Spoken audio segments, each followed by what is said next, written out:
Kita semua mesti pernah terfikir, ada tak satu rawatan anti-aging yang boleh rawat almost semua masalah tanpa filler, tanpa anti-wrinkle, tanpa laser? Sculptra. Hai, saya Dr. Zulaika daripada Hesa Clinic. Sculptra ni ialah injectable yang mengandungi PLLA. Ia bantu untuk merangsang badan kita untuk menghasilkan kolagen secara semula jadi dan hasilnya akan tahan untuk 2 tahun. Masalah macam kedutan halus, saggy cheeks, loss of volume, semua ni terhasil daripada kekurangan kolagen semakin kita meningkat umur. So Sculptra boleh bantu untuk hasilkan kolagen dari dalam. Contoh macam kes ni dah buat banyak skin booster dan juga anti wrinkle injection, tapi masih tak hilang kedut.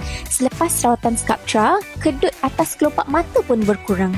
Kolagen baru yang terhasil bantu angkat kulit kendur dan isi ruang kosong pada muka. Hasilnya natural. Versatile betul kan Sculptra ni? So kalau korang nak tahu sesuai tak rawatan ni untuk korang, boleh datang dapatkan consultation dengan doktor kami.